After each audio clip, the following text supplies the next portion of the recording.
This broadcast is presented in 4K HDR Ultra High Definition.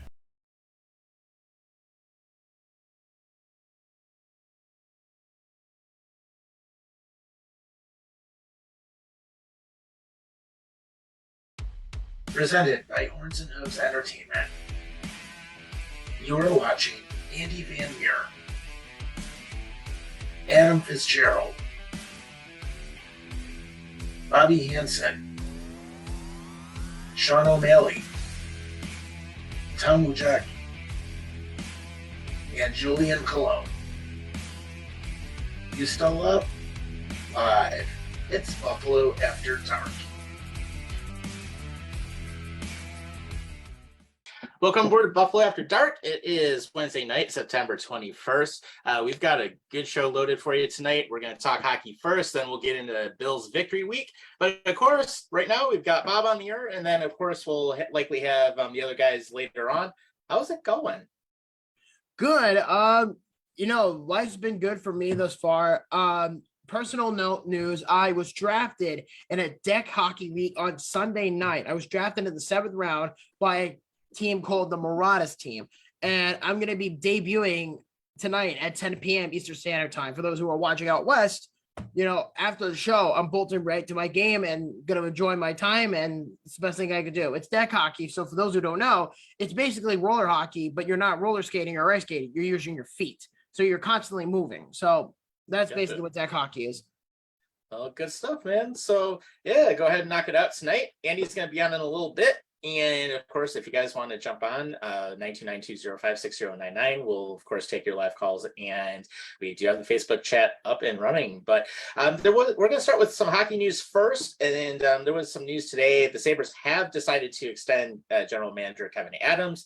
The terms have not been disclosed as of yet, which we should learn more tomorrow morning about it. But the big thing that the Bagulas have said is that basically Adams righted the ship. He's put in a better culture for the team.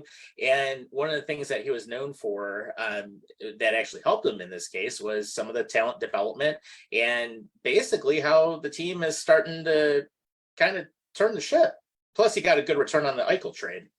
Absolutely. And you know what's funny too is that, and I said this a while back, is I knew when the Sabres traded Eichel, the Sabres had the good pieces to develop of what they got. I mean, Peyton Krebs is turning into a stud. Alex Tuch is clearly a leader on this team. And then they used that first round pick, which I was convinced they were going to trade. And then it turns out they ended up using it on Noah Osland a few months ago. So that worked out pretty well. And there's been some clips on development camp lately, or in the prospects tournament at Buffalo, with a few clips of Matt Savoie doing his best Danny Briere impression. So that's a good story.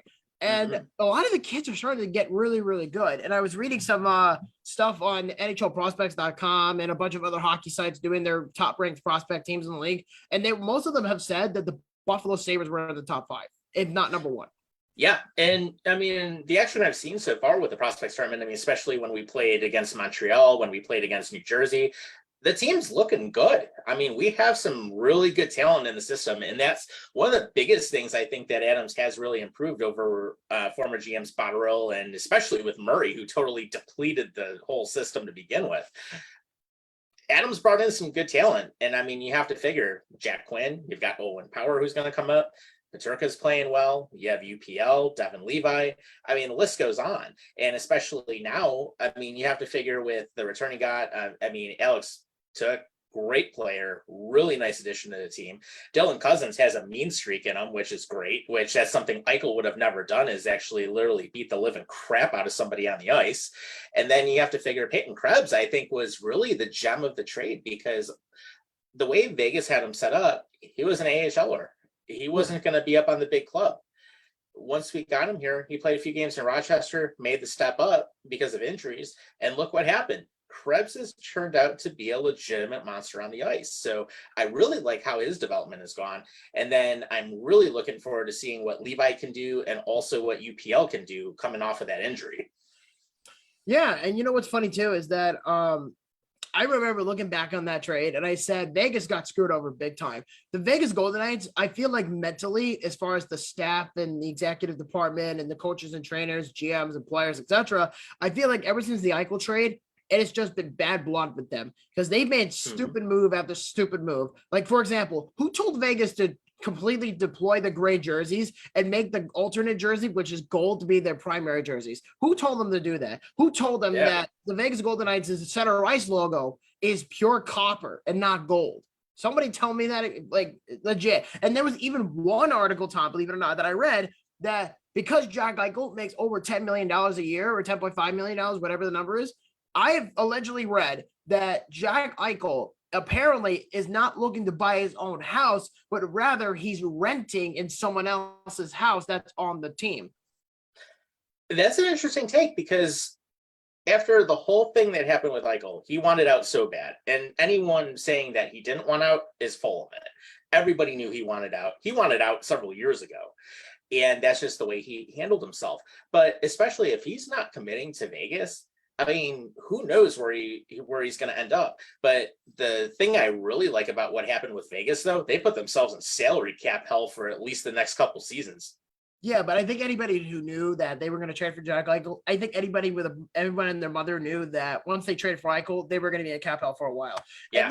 And look at the returns that they gave up for, like, Marc-Andre Fleury, Max Pacioretty, etc. They got nothing for these people. Yeah, Pacioretty especially got nothing. Yeah, what was it, like, compensation that they got? I thought it was like future considerations or something. Basically, it's nothing. That's what it was. Future considerations, which is another term for we don't want your shitty contract, so just have it for free.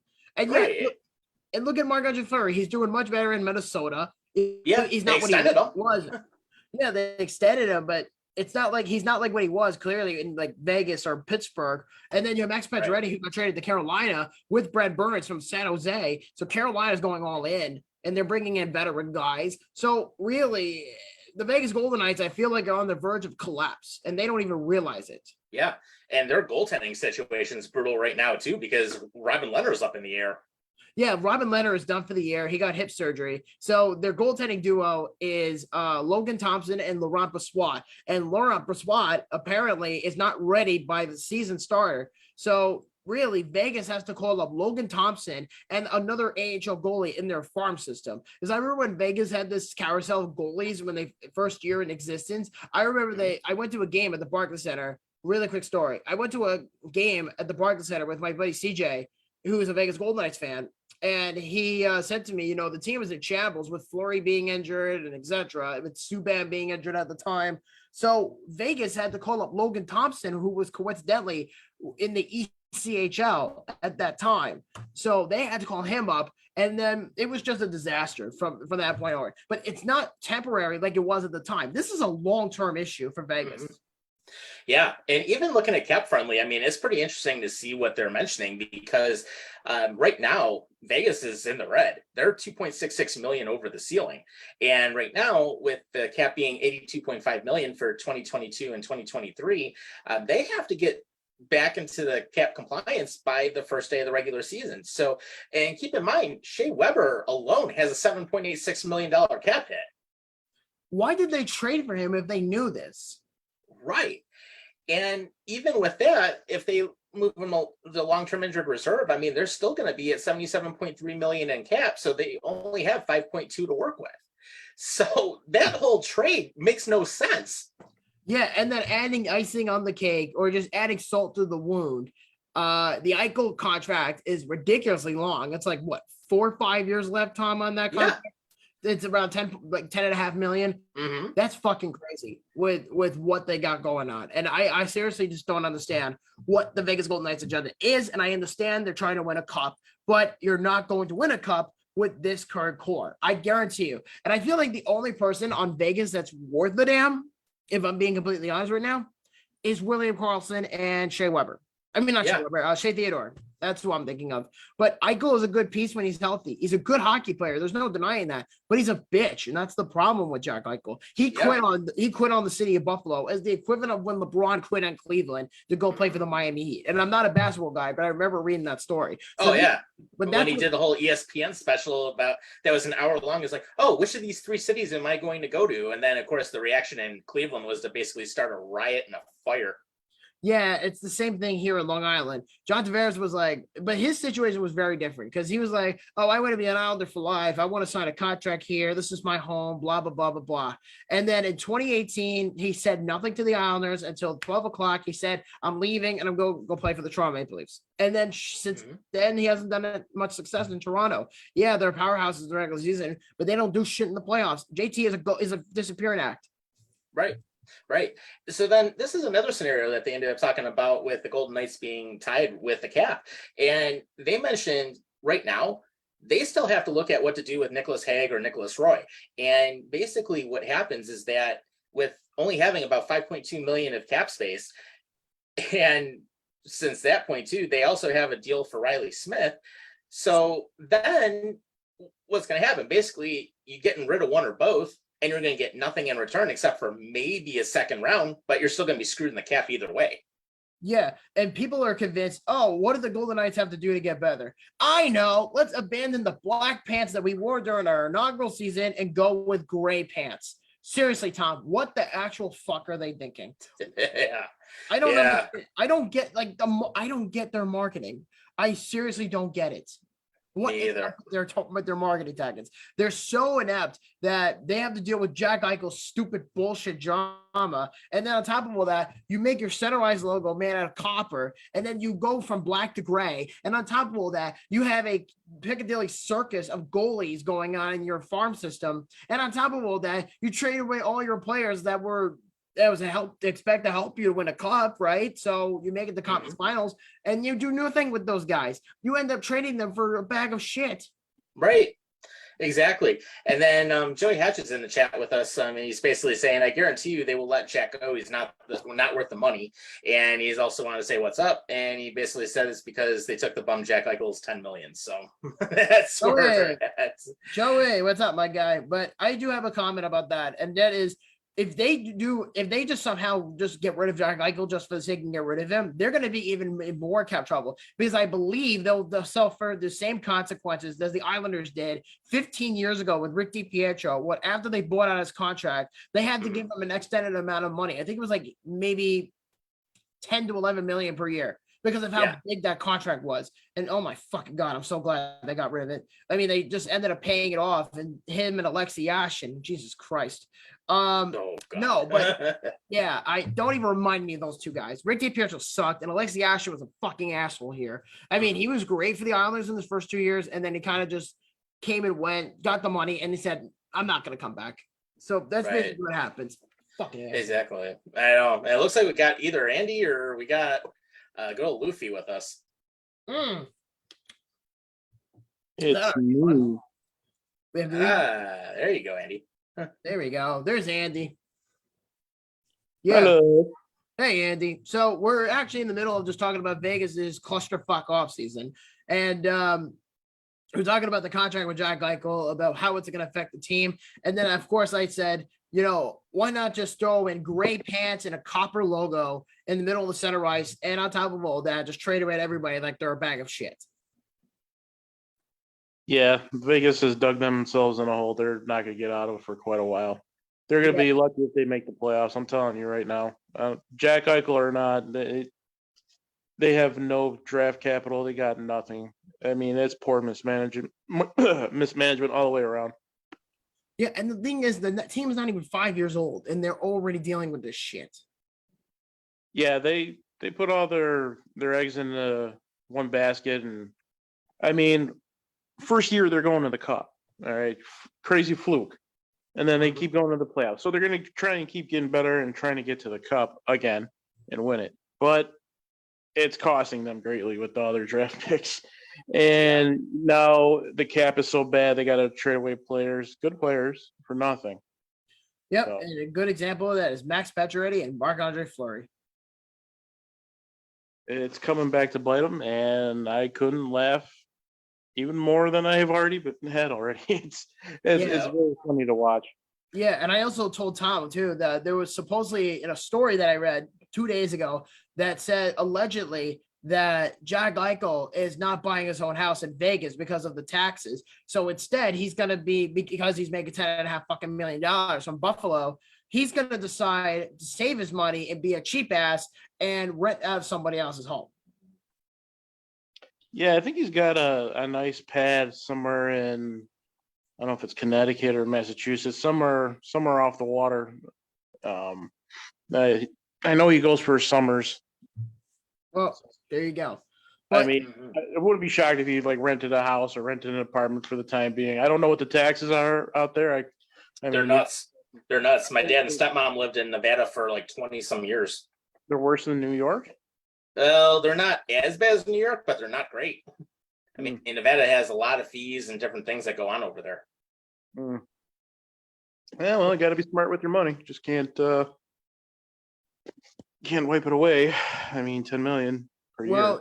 Well, unless you're the Dallas Stars, then you are whipping away draft picks. Oh God, yeah. Let's actually get into that too. And one of the things, of course, we're going to take calls on both halves of the show tonight. 929-205-6099. We were talking about this before we went live on the air tonight, and you had no good job, Chris Drury, because you totally annihilated the Dallas Stars in that trade.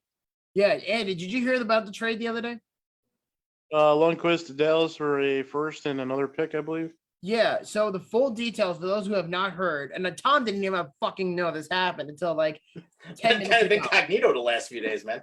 Yeah, and this whole thing reminds me of when Nino Niederreiter was on the Islanders, and I actually compared that to Nino, but I'll get to that in a bit. So the full details for those who don't know, Nils Lundkvist was in an unhappy prospect, former first-round pick by the New York Rangers, and he is acting like a bitch, and he's saying, I deserve to be on this team, I should be called up for training camp or whatever, and because he's getting the lack of ice time, and he's apparently not going to find a spot on the team, he's like, you know what, fuck you, trade me. So next thing you know, there were multiple teams interested, and the only team that has basically succeeded in getting Nils Lundkvist was the Dallas Stars. So the return is really laughable. So the Dallas Stars get Nils Lundkvist, which is the big story here. The New York Rangers, on the other end, they ended up getting a 2023 top 10 protected first round pick. That if it's top 10 protected, it will be a first-round pick, unprotected, in 2024, and there will also be a 2025 fourth-round pick, and it becomes a third if Lundkvist has 55 total points by the next 2 seasons with the Dallas Stars. Yeah. I would love to know what Dallas's GM was smoking. I wonder if Luffy's ended up sneaking him some of that kush or something. Who knows? I mean, aren't you glad that it wasn't the Toronto Maple Leafs that traded for Lundkvist and then having make that kind of a deal? Like, and I was saying it to you before the show, and we were just laughing hysterically of how bad this is. As much as I hate the Rangers, I have to give him credit.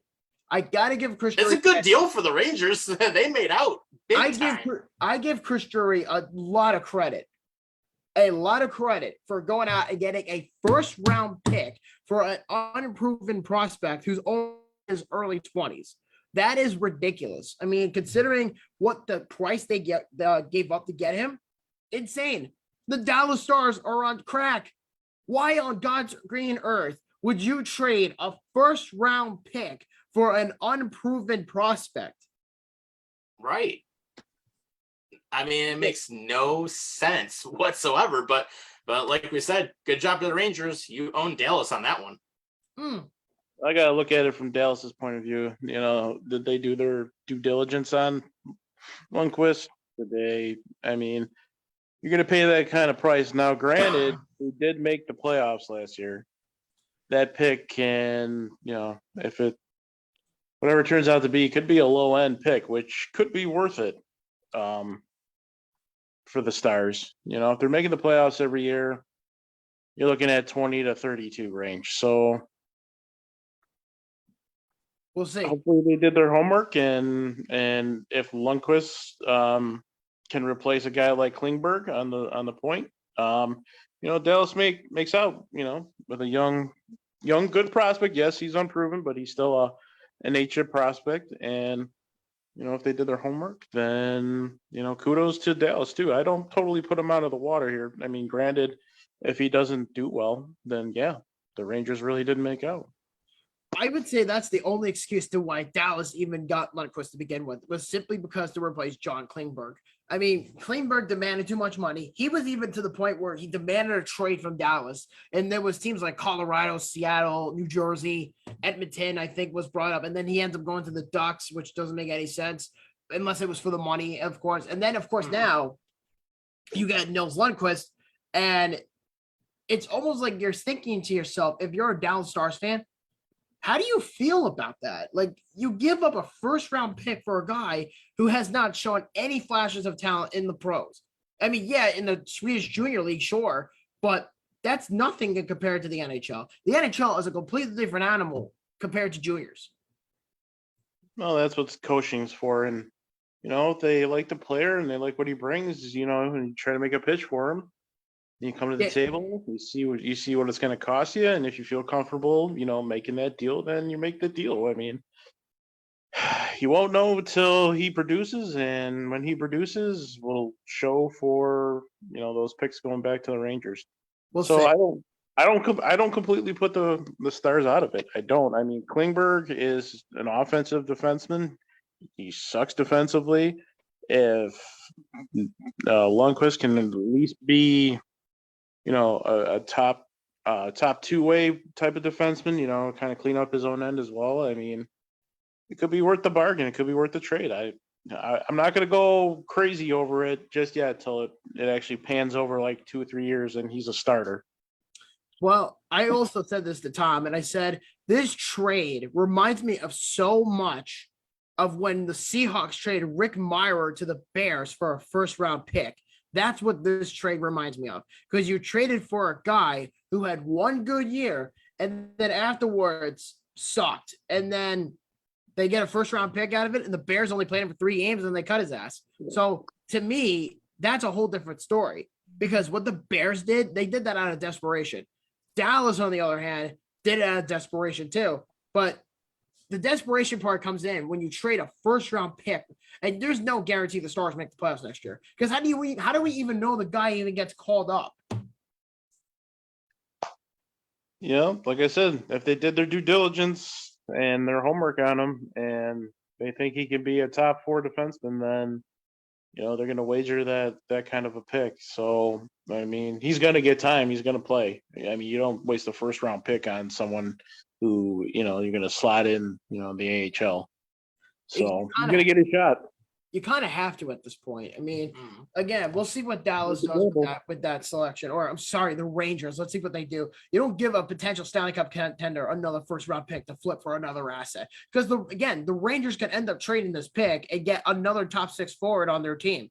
Because they're already going to try to do what they did 10 years ago, which when they got Rick Nash and when they had Brad Richards and when they traded for all these guys like Marty St. Louis, they traded away all their first round picks, and they didn't get a first round pick back until like 2016, 2017. Right. And I remember this trend because a lot of my buddies that are on the island are huge New York Rangers fans. And they all were like, the Rangers were trying to go all in with Lundkvist and Callahan and all these guys. And every one of them blew up in their face. Mm-hmm. Right. Or even more recently, you can look at when the Rangers were starting their rebuild and they traded Matt Zuccarello to Dallas, and they only got 2 conditional picks out of it. Yeah. And they ended up trading Ryan Callahan for Marty St. Louis. Mm-hmm. Yeah. Yeah. So I actually got a couple more things that came in the chat. So Hatch ends up saying we definitely won the trade for Jack. The return on players that we have has been better than what Jack put up. From there, also, he ended up basically saying that the Dallas GM was probably smoking some of that peyote. and then long lost friend Katie Trant says hi. Hi. Hello. Yeah. Did any of you guys watch any of the Sabre prospect games at all? They're looking good. Man, there's some connections going on down there. If you haven't watched them, watch them if you can. They're only 10 minutes long of that, but they got some. Those young kids are starting to connect. Like guys, like I mentioned in that video that I posted earlier, Kozak and Kisakov and Savoy. I mean, they look like they can at least be in the AHL right now, at the very least. Matt Savoy, to me, is doing his best Danny Briere impression. Oh, I mean, not only does he look like him, he kind of talks like him in a way. And he scores like him. Yeah. And he scores like him. He looks like a porcupine. Yeah. Yeah, but I was going to say, the Sabres have a 3-0 record in the tournament so far. And I mean, just like you said, Kiskov's looking really, really good. Cedarquist has been looking good too. And then one of the other things that we have to look at, the goaltending situation seems to be getting better, at least from what we're seeing on the development side of things. And Oksari Laaksonen is one of the players that we ended up drafting fairly higher. And he's looking good. Rosen, I expected to play well. He's doing well. And that team's got some speed on them, I'll tell you that. Yeah, I'm waiting for Laaksonen to try and at least make a seventh defenseman position. I mean, he's been in the system for a couple of years, and I'm waiting for him to just break through and be a regular if possible. But even the goaltending, I never knew who this kid was. His name is Beck Warm. Kind of funny name. He was kind of like under the radar because, I mean, this is really the first I've heard a whole lot about him. He played extremely well. I wouldn't be surprised if, he gets a little shot in the AHL, if not in Cincinnati with the Cyclones and try to move up. Yeah. He played really well. And Leo I don't even know how you say his first name. Svesivold Komarov.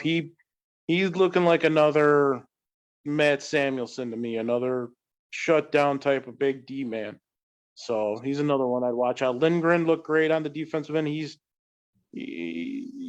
very agile on the point. He's really shifty. So, I mean, just a couple points from there. I mean, a lot of these kids are just looking phenomenal. Yeah, it's great to see. And of course, as we go through tomorrow, we'll have more on the Adams extension as well, which I think is definitely deserved in this case. Before we wrap up the first half of the show tonight, too, Bobby, you had some jerseys you wanted to talk about. Yeah, so apparently I've been reading a lot of news lately about jerseys, and one of the jerseys that actually ended up coming out, and I'll send a picture to Tom real quick, is, do you remember the Edmonton Oilers jersey with Todd McFarlane, where he came up with the idea of that metal-looking Oilers jersey? Mm-hmm. Yeah. Yes, I do. So the Edmonton Oilers are looking to bring that back, and it's actually been leaked this morning, and it's an orange and navy blue jersey with that same look. Like, there it is. There's the orange and blue to it. I think it could pop. I mean, I had that jersey without the orange, but I like that jersey for some reason. I don't know why. I think it kind of pops in a way. I mean, I don't know. Maybe it could use some orange in the shoulder patches, maybe, but other than that, it looks all right. Well, I can also certainly say the Toronto Maple Leafs were apparently on drugs for naming their sponsorship for their jerseys called Milk. Yeah, that's a good one. Yeah. What the fuck is Milk? I know what milk is when you drink, but like the company, what the fuck is Milk? I don't know. That'd be a question for Adam to tell us about. I would love for Adam to give me a Must be a response. Canadian thing. I mean, because the Leafs must be on some really good shit. Mm-hmm. Look at that. It says Milk right on there. And there's a white version with the labeling being blue. Like, come on, man. And I don't mind these patches. If you're going to have a patch or an advertisement patch, just keep it to one. Don't go crazy European style with 50 of them all over the fucking jersey where I can't read your name. Yeah, really. Yeah. I mean, And there's a couple teams that have them. yeah. And the Carolina Hurricanes also came out with a red alternate jersey, which is the stack jersey that came out 25 years ago. If you want to show the Canes one real quick, Tom. Yep, there it is. That's the Carolina Hurricanes new 25th anniversary edition jerseys. See, the thing with me is I'm a traditionalist, and when I see teams like the Carolina Hurricanes bringing these back, it brings to me that they're bringing back the old school Hurricanes. And I'm not saying they're going to rebrand it because they're already butchering their brand with these ugly ass black jerseys and the ugly ass New York Rangers looking jerseys on the road. So really, I mean, things like this bring back memories because of the fact they won the cup in 2006. They went to the Stanley Cup Finals in 2002, and this was the jersey that they wore in 1997 when they moved from Hartford. The biggest difference I see with that jersey, if you look into the love handle area and by the arm area, is the silver. It sparkles. There's a big difference from that and the original from 1997. And there was one more jersey I also sent out there, Tom, with the Arizona Coyotes. Check this out. So I we're gonna actually show like the black Carolina jerseys. So I have a signed Svechnikov. Well, they're really sharp. To be honest with you, I like them. I like them more than the red. Yeah, I hear you. And I just wish supposedly, it had the Hurricane logo on it instead. oh wow, there you go. And there's the reverse retro jersey potentially coming out for the Coyotes, and they're reportedly having a new burnt orange alternate jersey, which is somewhat similar to above concept in this picture. I would love to know what the fuck Arizona's doing. What the hell is burnt orange? It looks almost like a crock of shit. Like if you just took like sweet potatoes and you just mesh it in with milk, and then you leave it out to dry in the sun for 3 hours. That's what that looks like. Yeah, that looks like garbage to me. Well, Yeah. I love the Kachina, but the orange just doesn't pop. It doesn't work with that jersey whatsoever. no, Especially the lower half, it looks like shit. yeah, the only team Hey, that just can like the get rest away, of their team. the True. only team that can get away with orange on their jersey are the Flyers. That's it. Right. That's the only team that can get away with it. It's got to pop. Like that bottom half just does not go with the rest of that orange. Oh no. No, it doesn't. It's fucking hideous. I mean, their regular jerseys are fantastic. Like I love the Kachina jerseys. Mhm. They are. If you It's really great see, that they brought them back. It was great to see it come back.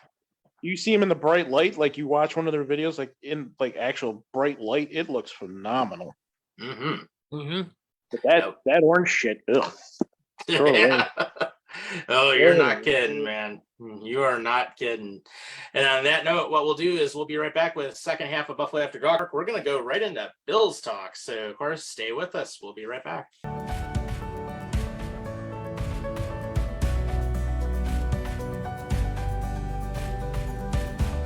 Buffalo After Dark is an H&H Studio production and is produced in partnership with Horns and Hooves Entertainment. You still up? Live.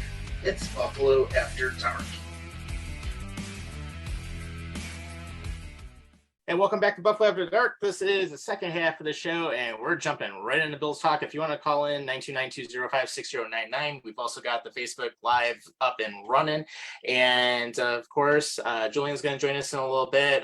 Looks like Luffy might be joining us as soon as he's done with his woman. And, of course, let's get right into the Bills. So we all saw it. The world saw it.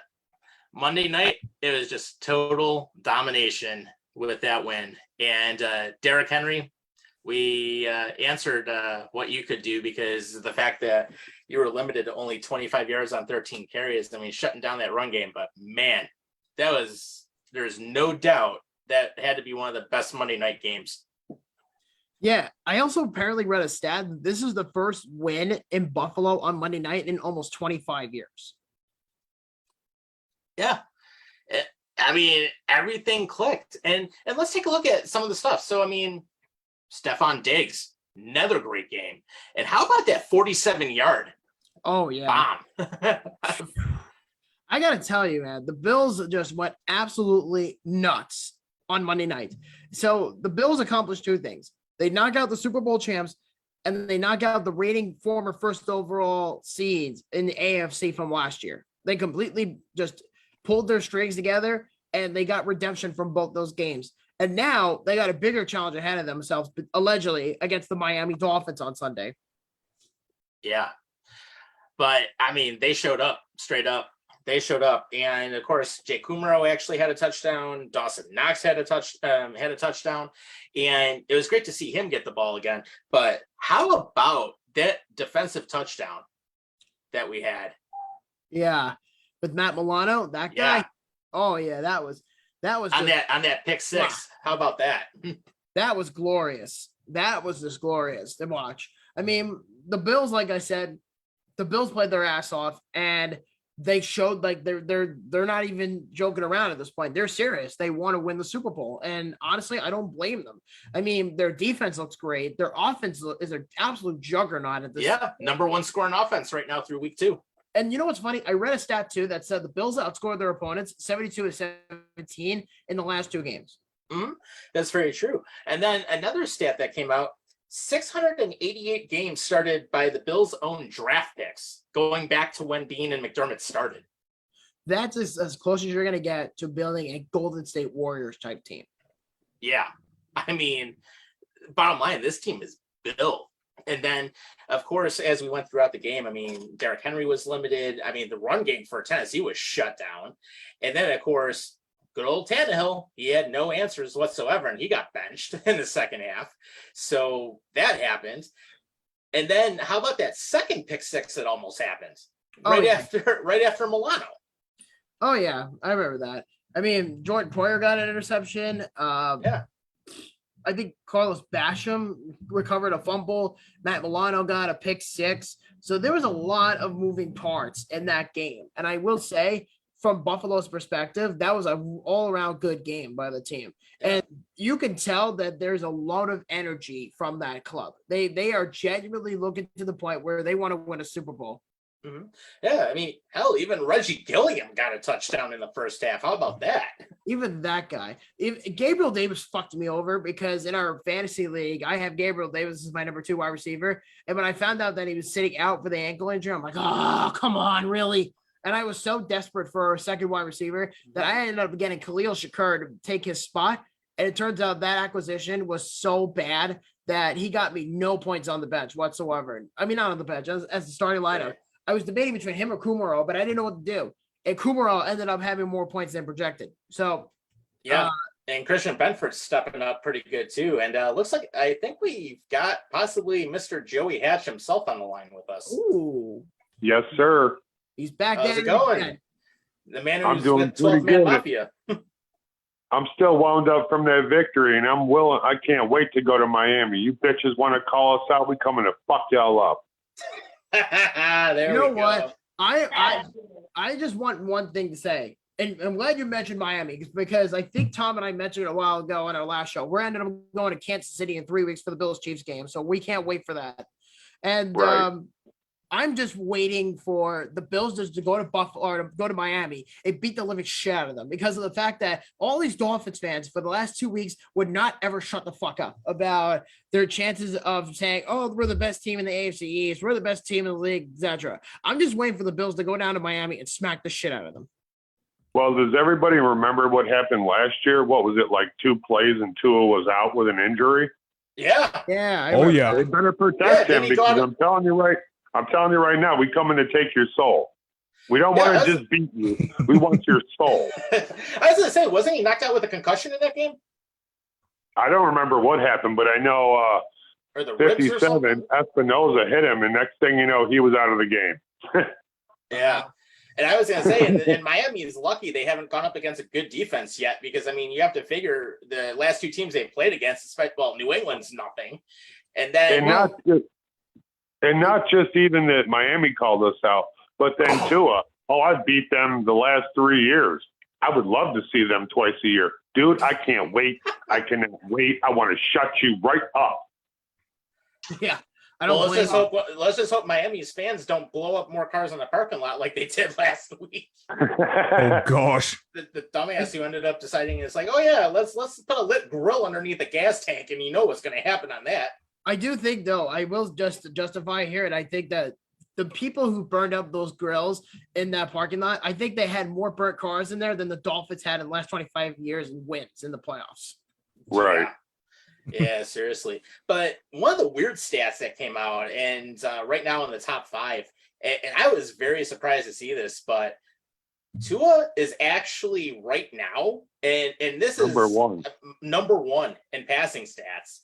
And this is actually really crazy to see because of the fact that he's thrown for, I mean, yeah, he had 6 touchdowns last week, which I would never choose him for fantasy football, honestly. But the fact that he's got 739 yards so far, I mean, that's just absolutely crazy. And then on top of it, Carson Wentz at And Joe Flacco. And Flacco is actually like almost like a born again quarterback. I was like, what the hell? Yeah, I totally didn't get it. Nothing makes sense anymore. And on top of that, the Lions are a decent, mediocre team. They're not a shithole, but they're definitely a mediocre team. Oh, yeah. And did I mention the Colts? And did I mention the Colts got shut out for the 3rd time in 4 years by the Jacksonville Jaguars? The Jaguars of all teams. Oh man, Jonathan Taylor couldn't get anything going. Did Oh you my guys hear gosh. that somebody was thinking about signing Ben Roethlisberger? What? Oh, what? I saw a thing on Facebook. Some team is looking to sign Ben Roethlisberger. They want him bad, dude. They're trying to get him. Who, Indianapolis? I don't know if it's Indy or who it is, but somebody's trying to sign his ass. It was on Facebook, and I was like, "Get out of here!" Like Yeah, the so dude could actually- barely walk. The dude could barely walk on and off the field last year. Right. Yeah. I mean, he got beat up. But actually, you know what? I found the thing you were talking about. So this actually kind of goes into, well, it's no surprise once I take a look at it because apparently it involves Jerry Jones. So, and this is actually out of Pittsburgh. So apparently a sports radio host in Pittsburgh thinks that the Dallas Cowboys should call up former Steelers QB Ben Roethlisberger to come out of retirement to play this season. And Colin Dunlap, who's on 93.7 The Fan, made that suggestion this morning. And actually, I'll show this on the screen so you guys can see it. But he ended up saying, and here's the tweet for everyone to see. He should 100% call Roethlisberger and gauge his interest about coming out of retirement. Oh my God. Oh gosh. Is Dallas that desperate? Yes, Apparently I don't so. think the backup quarterback played that bad last week. Well, if there's one thing I learned about Jerry Jones is that he's been doing this since they fired Jimmy Johnson. Is Jerry Jones is trying to build a super team on his own to prove a point that he was a better person than he ever will be over Jimmy Johnson. Like Jerry Jones and Jimmy Johnson worked out so well together in the 90s when they won those 3 Super Bowls that you get rid of one guy that pretty much held your team in play versus the guy who owns this shithole and wants to run everything. And Jerry's ego is so far out that he's desperate to bring back, Ben Roethlisberger from the dead. Why don't you just go up to fucking, Dan Marino, who's like 72 years old now, and say, hey, can you come out of retirement? I was just going to say that too. Oh, God. Yeah. Jeez. It's crazy. And then, of course, Jerry Jones talking about Dak Prescott coming back in like 2 weeks. It's like, that ain't going to happen. So it's just totally insane. But I do have to say one thing, though. And actually, Julian might be jumping on within the next few minutes before we wrap up for the night. But the fact that, and I know Julian's not going to like this, Raheem Blackshear got claimed by the Carolina Panthers off the practice. Oh, dude, I freaking read that, man. I'm like, damn, man, I like the guy, dude. Holy I do too. crap! What the freak? Can't keep everybody. Right. Ugh. But I will say, James Cook had a good second half. Kansas City poached someone off the practice squad too. Not our practice squad, but I think they took a linebacker off of somebody else's practice squad today. I think it was the Rams. I know who you're talking about. Are you talking about Tack McKinley? Because he was on the Browns practice squad or the Texas practice squad, and he got picked up by the Rams. I don't know exactly. I think it was number 51 or something like that on the jersey. I could be wrong. I just saw it real quick, but I was like, oh, good Lord. Yeah. So actually, they claimed defensive end Benton Whitley off the practice squad. That's the guy. Yeah. And the Bills picked him up. Yeah. So basically what happened, the Panthers ended up taking Raheem Blackshear, and then they also signed Aaron Mosby to the active roster. And then apparently the transactions that happened today, Cleveland ended up promoting linebacker Jordan Kunasik and defensive end Isaac Rochelle. KC, of course, they claimed Benton Whitley. The Rams suspended tight end Bryson Hopkins.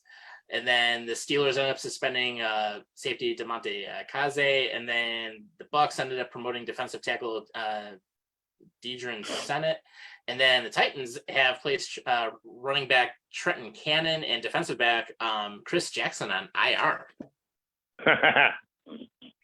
Well, but the thing about Kaze, though, he was suspended 3 games for violating the substance abuse policy. Jeez. Well, it's like we have that lineman that we got back from the Cincinnati Bengals, Hart. Yeah, I got suspended 1 game. Yeah, for punching the freaking Tennessee's coach in the head. Why? I'm like, I don't understand why. I know. Like, what the hell transpired that you're going to punch a coach in the head? Yeah, I wonder what his thought process was in that segment. He's like, we beat the Titans. I'm just gonna go punch someone in the head. It's kind of like Right. saying, "What the hell? I'm just gonna eat out of the trash." It's pretty much the equivalent of that. Golly, Well, he man. technically is kind of trash. I mean, this is the best I've ever seen him, but every other year, I mean, that's exactly why Burrows got hurt, is because of him. I mean, to be quite frank, I think this is the best thing Bobby Hart's done since he was drafted. That's what I'm saying. Like, In other words, nothing. He's done absolutely right, nothing. Yeah. right. Yeah. Very, very You can true. sit over there on the bench in your nice uniform and look pretty, but that's about all you're going to do. At this point, yes. Mhm. But yeah, Yeah, that it's- Blackshear thing kind of pissed me off. I was like, damn it. Yeah, he had some promise in the preseason too. I mean, he was one of those players I really actually liked. I mean, I think when I was on last time, we talked about this. You're going to have to protect him for 17 weeks. And that means you have to not protect other players. Mhm. Yeah. So it's like every week it's a different game, so you never know. Somebody could be called up, somebody could be put down.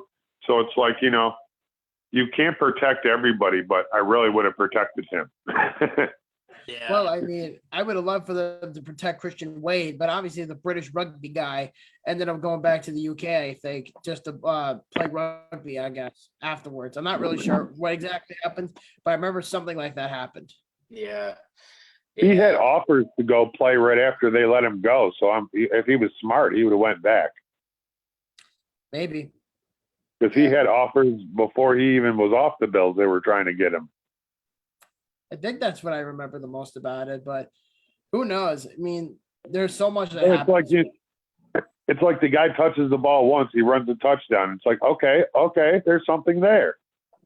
Then all of a sudden it just like never materialized into anything. They didn't even give him a shot. It was just like, let's just keep him around. I mean, I think it's more interesting than the fact that Bobby Hart did all better in this entire week than Trey Lance has done in the last 2 years he's been in the NFL. Yeah, well, San Francisco's chances are better now with Jimmy G in the mix. I apparently read that some players on the team actually admitted that Jimmy G was better than Trey Lance. Well, he's a rookie. He's not Jimmy G. I can tell you that. But Jimmy G is not exactly, I don't know if I would call him a franchise quarterback. I would say he's a good quarterback. Yeah, but Andy, Andy, what are your thoughts on the 49ers here? Well, Trey had a shot. He gets injured. He lost it. Thank God they got a veteran quarterback who can keep pace for the rest of the year. Jimmy G's not, elite, but you know what? He's taken the 49ers very far in the playoffs. So Yes. the thing is that since he can't get them there, they turn to Trey. They feel better with Trey, a mobile quarterback. Everybody's buying into these mobile quarterbacks now that can run and pass. So, they turned the wheel over to him and it just didn't work out this year. So as long as Jimmy G, stays Jimmy G and he doesn't get hurt, they'll be fine. I mean, I think they'll make the playoffs, but I don't think they'll ever get over the hump with him. no, I don't think so. But in Jimmy G's defense, he at least took them to the Super Bowl a few years ago. Right. Yeah. And Sam Bradley had a good defense time too. Super Bowl they should have won, I think. It was really close, and Yeah, they had the team to do it. the whole lights out situation, and I don't know. There's something off with that game I didn't like, but I think it was a Super Bowl they could have won, but it is what it is. Well, we should have been able to win 3 Super Bowls, but we see how that went. Don't remind me of that.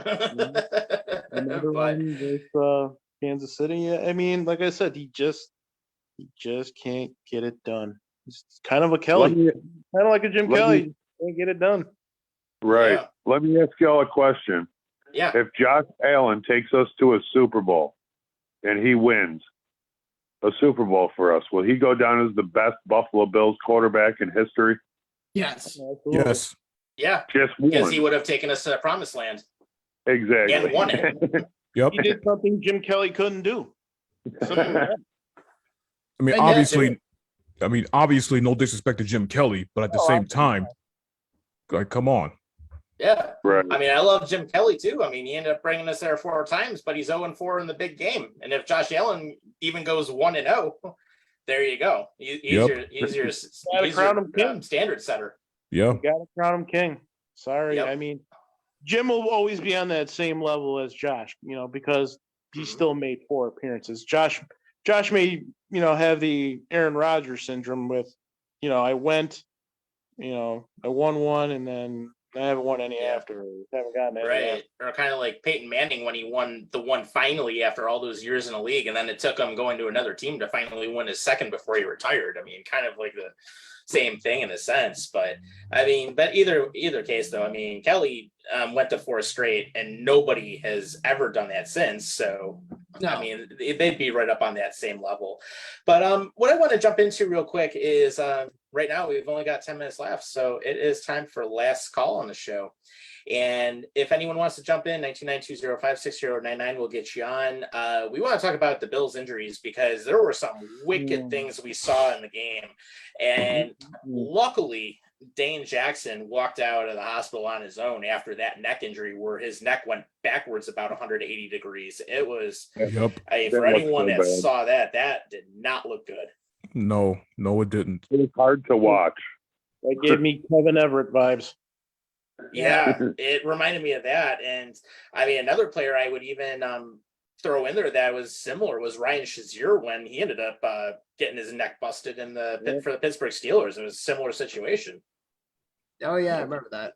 Everyone was pissed off at Tremaine. I was like, listen, I mean, they're both making a play on a receiver. Okay, you can't knock him for that. It's not his fault. Exactly. It was a freak accident. Right, and It's he was football, going after man. the player. Stuff happened. Yeah. Man, you got figuring people saying get him off the team, this and that. I'm like, dude, shut up, man. You think he didn't mean to do it? Like, for crying out loud. Exactly. But how about what happened after the hit though with the Tennessee player? Yeah, that was very bad. You don't do that. I mean, I don't know if he knew he was injured or not, but he could have really, when he ripped him off of his player. Yeah, with a neck injury and you turn him over like that. Yeah, he could have injured him forever. That would have been a career ender. It's like that guy that hit our Bills player in the leg and took him out. From what was it? The guy from New England hit him in the leg after the play was over. I think it was Gronk, if I remember correctly. Or was it Gronk? No, are you sure? Because I remember he body slammed Tre'Davious White from behind a few years ago. Yeah, I remember that one. Yeah. There was a guy that played for us. I don't remember if he was a cornerback or not, but one of the play was over and one of the guys hit him in the knee and ended his career. Oh, jeez. It was a Buffalo Bills player. This was probably like 8 years ago, but I was like, that. There's no room for stuff like that in this league, dude. Like, these people already have every play you can get hurt and be done. Just like Von Miller said, these people be crackbacking me, knocking me over. He said, there's no reason to come in there and clean somebody's clock from the side when you can't see him. He said, this cannot be taken out of the game, but you should not be able to clean this guy's clock and get away with it. Right. Yeah, and that's actually a good point because he said that on the Pat McAfee show last week when he was on. I think it was last Thursday. And actually, It looks like Von Miller's going to be on that show every Thursday going forward now, which will be cool to watch. Which actually we now we have that on our channel every day, Monday through Friday now from 12 to 3. But Von Miller said it perfect. There's no reason to do that crackback hit. Yep, I agree. And as far as the injuries go, honestly, unlike Andy, because Andy has a very pessimistic approach about this, honestly, I'm not even worried about the injuries because at least like maybe on the top of the head on that list, I think there's at least a good chance that maybe 8 or 9 of them will walk out of Buffalo just fine and they'll come and play on Sunday. We're definitely not expecting Jackson. You can clear him out. We're not going to see him for another couple of weeks, maybe. We're definitely going to see Davis. We're definitely going to see Hyde. We'll definitely see Knox. We'll definitely see Milano. Morrison, Oliver. Maybe Oliver could sit one more week. Morris will definitely be back. Phillips will be fine. Porter will be fine. And Settle, again, it really just depends. But like I said, I think the majority of these people it's a daily evaluation. So it's not like the Bills went on a hard practice on everybody that's on this list. I mean, there were some injuries concerns that everybody was going crazy about, but I look at this in a way of saying, well, if we were that pessimistic about injuries, then why the fuck would the Bills not be the favorites to win the Super Bowl if you have this much depth? If you're talking about wide receivers, if you're talking about corners, you're talking about defensive tackles, you're talking about every position on this team, every position in this team has depth and they can all step up. Look at the corners. I mean, Benford played great last game and he was without Tre'Davious White and without Dean Jackson. And you have Kyrie Elam still there too. So, I mean, you have another guy right there that can step in and play. Yeah, and a lot of people are saying, well, I don't know if they'll stop the Dolphins with Tyreek and Jalen Waddle. Listen, the only reason the fucking Dolphins are even getting any sort of attention is because the Ravens got cocky and they took their foot off the gas and they completely blew it up. And it was a complete decoy fraud of what they used to be with Wayne Martindale as defense coordinator. But yeah. Their D-back core is, depleted right now. Absolutely depleted. Well, I mean, if you just hold on to 2 more weeks, Tre'Davious White will be back. So it's not that entirely completely depleted. That's another thing. Everybody's like, we have the best team in the league. Wait till we get him back. Y'all thought we were something without him? Wait till he comes back. Yeah, and that's what my wife said to me. She's like, they have the best defense in the league, and if you think Tre'Davious White will come back and he'll just make it even better, and I'm like, yeah, I am looking forward to this. Right. Yeah, and look what Kumaro did during the game on Sunday. I mean, he's someone that can step in for Gabe Davis with no problem. So, I mean, we do have some depth there, but I am glad at least that Jackson is all right. He got evaluated. He was able to get out of the hospital same night. So that was good. And then you have to figure, yeah, absolutely. And if anyone wants to look, I mean, that injury is on YouTube. I mean, and actually we had it under one of our breaking news tags as well, but same thing. I mean, Phillips should be fine. Milano should be good to go. And right now, I mean, with Dawson Knox, I mean, he would probably be game time in my opinion, but I mean, Milano should be good to go. Just a lot of times those stinger injuries, I mean, that's just a short term, hey, it happens, but you're fine. That's the price you pay when you play football. And again, even on the bottom, it says, wait, go back for a second. I was reading that.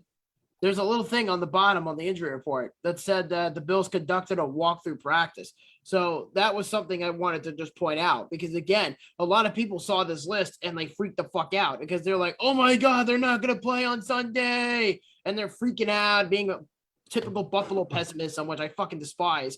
And then you see that list and you're thinking, well, what are the Bills going to do? They're going to be the worst team in the league next couple of weeks. And it's like, that's not even true at all. Because if that's the case, then why would the Bills not be in the argument for being possibly the best team in the NFL right now?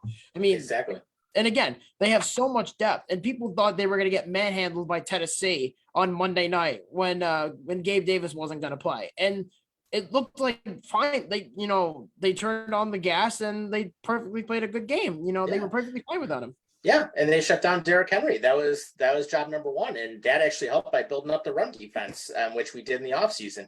I mean, when you have a bigger front four, I mean, that's going to take care of itself. And then once they shut down Derrick Henry, I mean, they had really no options to go to, especially on the wide receivers, and they weren't using their tight ends. So literally it limited them to what they could do. And the other thing I will say, Dorsey had some different formations that we don't usually see. So the fact that he was mixing and basically plugging in players in what I call exotic formations, I'm like, good luck trying to figure them out. So great win by the Bills over the week on Monday Night Football. And of course, Dan Orlovsky, we all heard the fart on the air that you ended up doing in that one call, but which Pat McAfee called that out and he did like a 9-minute segment on it and they replayed it perfectly. But right now it's last thoughts before we wrap up for the night, guys.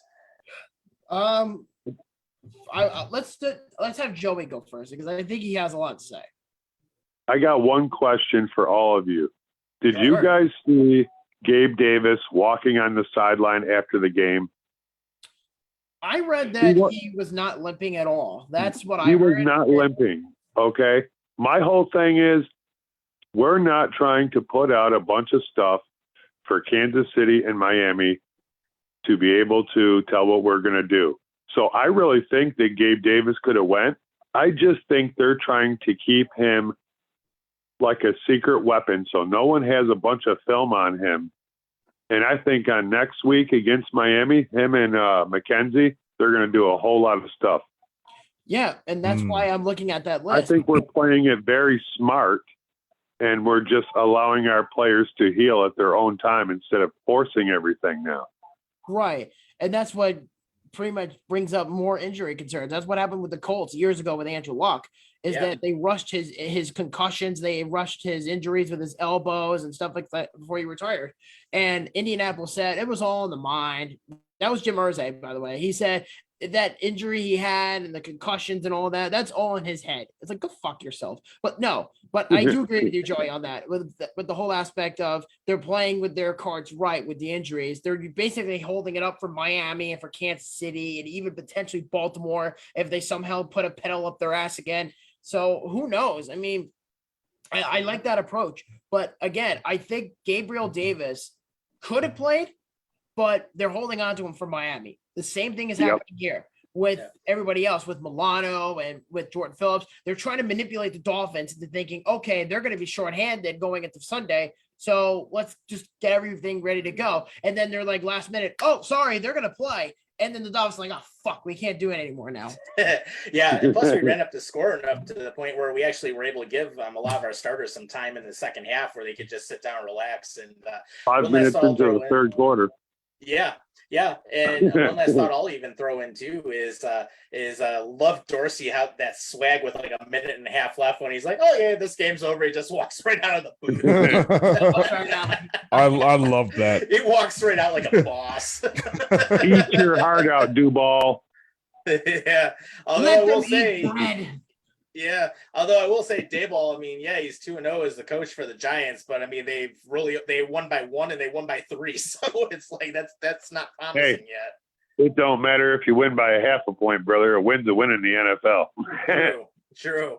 But anyways, I was gonna say, Sean and Andy, any last thoughts before we wrap up? Yeah, I got one. Little message for Miami fans out there. You bums made a huge mistake calling us out, talking smack about us from week 1. Your cockiness is gonna come back to haunt you, bro. You feel me? Because this Sunday, Daddy Josh is gonna prove that he's still your daddy. Get used to it for the next several years.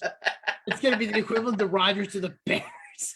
Yeah. Right? Oh yeah, and Green Bay murdered the Bears this past week. What is Josh like 8-1? What's he like 8-1 against Miami since he came into the league? 7-1. Yeah, that's their daddy, all right. Yep. Oh yeah. He's only getting better. And it's like I understand all you got excited because Miami hasn't done nothing in a long time, but I'm telling you right now, they're not going to have all that time. Our defense is not what defense you played last week, dude. We are everywhere. We do not just want to beat you. We are coming for your soul, and we want you to understand when we beat you to look at yourself. Are we even this good, or are we shit? Because that's what the Bills do. When they beat you, we leave doubt in your mind. Yeah, and Von Miller said it really well on McAfee's show, where it basically said we're a bunch of killers, straight up. Yeah, that's what he said. We got a whole team full of killers. I'm like, oh shit. Yep. And then adding Von Miller to that was just the icing on the cake. Oh yeah. He helped that team tremendously. That was a big, big acquisition. Andy, any last thoughts before we wrap up? Mm-hmm. Did y'all see that Russo switched positions? I have no idea. He went from end to in somewhere inside the line, and that's how he got into stop that play on Derrick Henry. I was like, I didn't even know he could switch positions. Wow. Right. Well, I know he had the 1 sack on Tannehill, but I mean, Russo is just an absolute force. For real, he's sitting right there next to Vaughn, and Vaughn's in his ear. That is the perfect place for him to be. Mm-hmm. It's not just what Von Miller can do. It's what he can teach you and show you. This man has so many tricks in his bag, the ghost, the swim, the push, he's got so much shit, dude. Bull rush someone. I mean, there's not a lot of players that have this many weapons in their arsenal, and he just has every one of them. Yeah, absolutely. Andy, any last thoughts before we wrap up? Yeah, just piggybacking off of what Boba Matt said. The Dolphins, they had a glorified 2 weeks. All right, they played against a depleted fucking secondary of the Ravens. They didn't play coverage at all. They let Waddle and Reek run all over the field. Our defensive backs are different. Now, the key will be who's going to line up, who's going to be able to stick with Tyreek. I'm not really all that worried about Waddle. It's who's going to be able to stick with Tyreek, because the only one person who was able to shut down Tyreek for the Bills was Trey White. Dane Jackson struggled. So we'll see who lines up with them, but I'm not worried about the Dolphins. It was a fluke 2 weeks. And if that defensive line stays healthy, they will make Tua's life a living nightmare, because I don't think they've seen a defensive front like the Bills are yet. So I think they're still going to own them.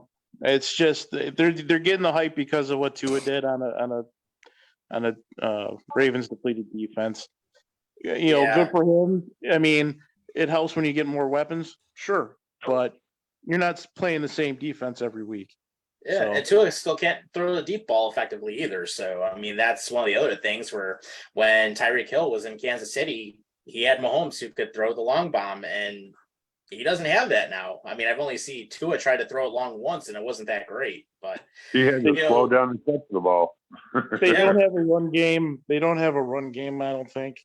So they're pretty one-dimensional with a Tua who could very easily be like Matt Stafford and have his ass dropped 7-8 times a game by this team. Right. I wouldn't be surprised if that happens, but we'll see what goes on. Phillips and Settle and Oliver, will be good to go. I think. I mean, that'll be the key. He won't have, if they can get a good push, Tua won't have that time, to find Tyreek or Waddle. So that's my key for Sunday. All right, cool. I would take Elam, and I would lock him on Waddle because they're both tall. So I would put the tallest corner I have, and I would say, block him all day. You are on him. I don't care where he goes. You go where he goes. Yeah, that's good thought. Switch off between big body versus big body. Yep. And what we'll do is we'll wrap it up on that note. So, Joey, thanks for calling in. We appreciate it. And then for everyone who watched, we appreciate the comments as well. And we will see you next Wednesday night. So, in the meantime, take care of yourselves and each other. We'll see you next week. Go Bills. Squish the fish. Go Bills. Yes. Hell yeah.